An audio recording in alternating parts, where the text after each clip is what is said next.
ಇವತ್ತು ಈ ಸೋಮಣ್ಣ ಮತ್ತು ಶೈಲಜಾ ಅವರ ಕುಟುಂಬದವರು ಶ್ರೀ ಮಠದಲ್ಲಿ ನಿರ್ಮಾಣ ಮಾಡಿರುವಂತಹ ಗುರುಭವನದ ಉದ್ಘಾಟನೆ ಕಾರ್ಯಕ್ರಮ ಇದೆ. ನಮ್ಮ ಮಠದ ಪರಂಪರೆಯಲ್ಲಿ ಉದ್ದಾನ ಸ್ವಾಮಿ ಕಾಲದಿಂದಲೂ ಕೂಡ ಅನೇಕ ಕಟ್ಟಡಗಳನ್ನು ಕಟ್ಟಿಸ್ಕೊಂಡು ಬಂದಿದ್ದಾರೆ.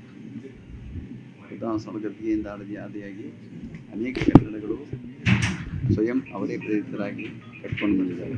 ಈಗ ಮೃಗನಿಲಯ, ಜಯನಿಲಯ, ಲಿಂಗಮ್ಮನ ಬದುಕು ಅಂತೇಳಿ, ಆಮೇಲೆ ಭೈರಮಠಿ ಕ್ಷೇತ್ರ, ಮುಂದಿನ ಚಿತ್ರ ಇವೆಲ್ಲವೂ ಕೆಂಪಣ್ಣನವರ ಅತಿಥಿಗೃಹ, ಗಂಗಾಧರಯ್ಯನವರ ಅತಿಥಿಗೃಹ ಮತ್ತು ಅನೇಕರು ಬೇರೆ ಬೇರೆ ಸಣ್ಣ ಪುಟ್ಟ ಕೊಠಡಿಗಳನ್ನು ಕಟ್ಟಿಸಿದ್ದಾರೆ.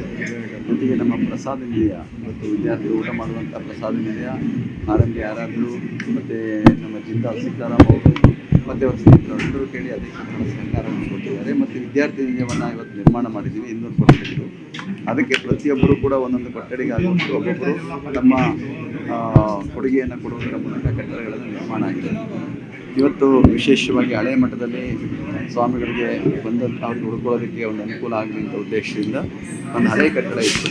ಹಳೆಯ ಕಟ್ಟಡವನ್ನು ತೆಗೆದುಬಿಟ್ಟು ಅಲ್ಲಿ ಇವತ್ತು 8 ರೂಮ್ ಇರುವಂಥ ಕೊಠಡಿಗಳಿರುವಂತಹ ಒಂದು ಕಟ್ಟಡವನ್ನು ಸೋಮಣ್ಣ ಮತ್ತು ಶೈಲಜಾ ಅವರು ಕಟ್ಟಿಸ್ಕೊಟ್ಟಿದ್ದಾರೆ.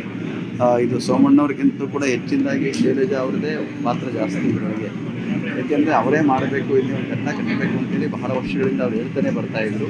ನಾವು ಅದಕ್ಕೆ ಉದಾಸೀನ ಮಾಡ್ಕೊಂಡೇ ಬರ್ತಾಯಿದ್ವಿ. ಅವರು ಕೇಳ್ತಾನೆ ಇರೋರು ಆಯಿತು ಅಂತ ಹೇಳ್ಕೊಂಡು ಬರ್ತಾಯಿದ್ವಿ. ಕೊನೆಗೆ ಅವರು ಅನಿವಾರ್ಯ ಇವರೇನು ಮಾಡೋದಿಲ್ಲ ಅಂತ ತಿಳ್ಕೊಂಡು ಅವರೇನೆ ಇಂಜಿನಿಯರ್ ಕಳಿಸಿ, ಬೆಂಗಳೂರಿನಿಂದ ಎಲ್ಲ ಅವರೇ ಕಳಿಸಿ ಅದನ್ನು ವ್ಯವಸ್ಥೆ ಮಾಡಿ ಇವತ್ತು ಕಟ್ಟಡವನ್ನು ನಿರ್ಮಾಣ ಮಾಡಿದ್ದಾರೆ.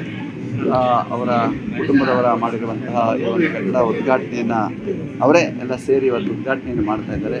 ಅವರ ಒಂದು ಭಕ್ತಿಯ ಒಂದು ಸೇವೆಯ ಒಂದು ಪ್ರತೀಕವಾಗಿ ಆ ಒಂದು ಕಟ್ಟಡವನ್ನು ಕಟ್ಟಿಸಿದ್ದಾರೆ.